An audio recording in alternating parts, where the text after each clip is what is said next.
I am absolutely appalled at how much people in this country do not think. We are given to understand that, that an Arabic guy out there up in the mountains financed the most elaborate attack on this country. Do you think some people in a cave, were able to have NORAD stand down?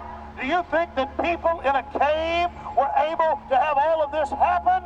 And when I think about how many Americans were killed in New York City, and believing as I do that this thing was a setup job, this is a textbook operation that Nazis used, and they've used it over and over again. America has been suckered in one more time. I don't have to tell you things are bad. Everybody knows things are bad. The dollar buys a nickel's worth. Banks are going bust. Shopkeepers keep a gun under the counter. Punks are running wild in the street, and there's nobody anywhere who seems to know what to do, and there's no end to it. We know the air is unfit to breathe, and our food is unfit to eat. We sit watching our TVs while some local newscaster tells us that today we had 15 homicides and 63 violent crimes, as if that's the way it's supposed to be. We know things are bad, worse than bad. They're crazy. It's like everything everywhere is going crazy, so we don't go out anymore. We sit in the house, and slowly the world we're living in is getting smaller, and all we say is, please, at least leave us alone in our living rooms. Let me have my toaster and my TV and my steel-belted radios, and I won't say anything. Just leave us alone. Well, I'm not going to leave you alone. I want you to get mad.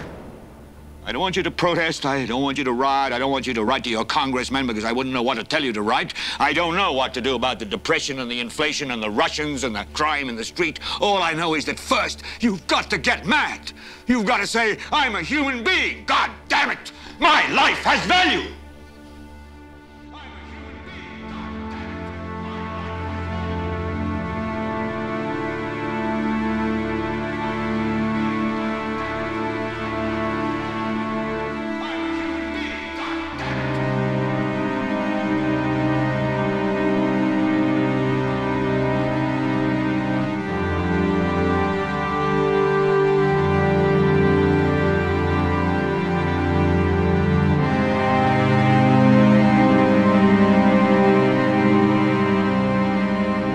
Smoke, 105, 2 pounds.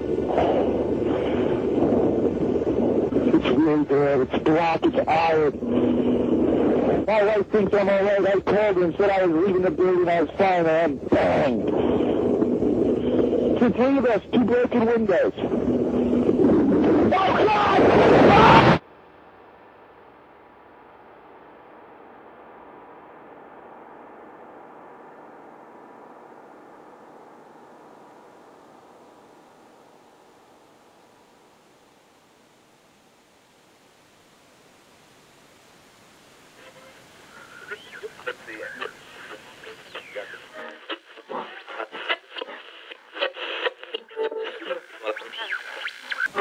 When hostilities commenced in Europe in 1939, it was realized that the American people had no intention of entering the war. But they believed that this country could be enticed into the war in very much the same way that it was enticed into the last one. They planned, first, to prepare the United States for foreign war under the guise of American defense. Second, to involve us in the war step by step without our realization. Third, to create a series of incidents which would force us into the actual conflict. These plans were, of course, to be covered and assisted by the full power of their propaganda.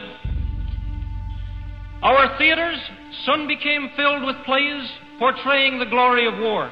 Newsreels lost all semblance of objectivity, and they have used the war to justify the restriction of congressional power and the assumption of dictatorial procedures on the part of the President and his appointees. A fear campaign was inaugurated. We cannot allow the natural passions and prejudices of other peoples to lead our country to destruction.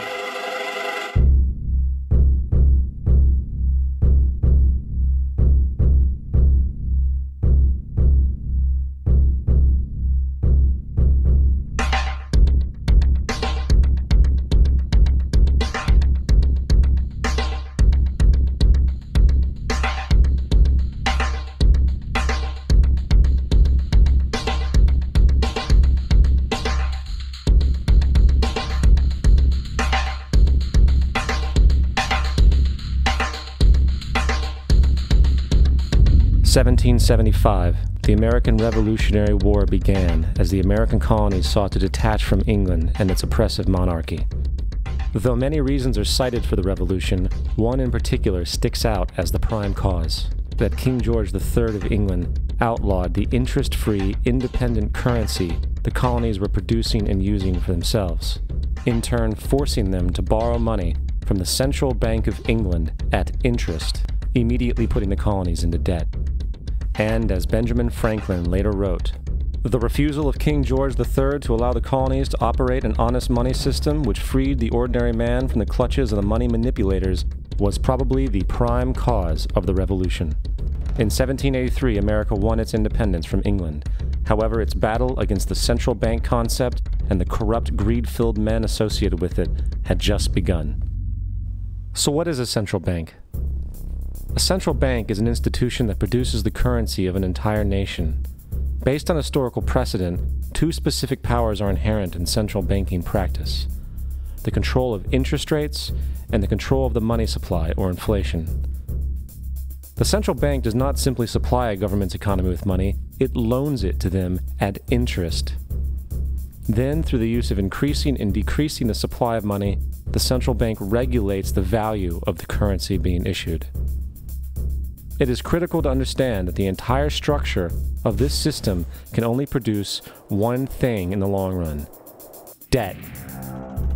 It doesn't take a lot of ingenuity to figure this scam out. For every single dollar produced by the central bank is loaned at interest.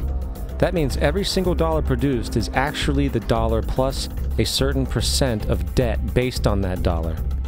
And since the central bank has the monopoly over the production of the currency for the entire country, and they loan each dollar out with immediate debt attached to it, where does the money to pay for the debt come from?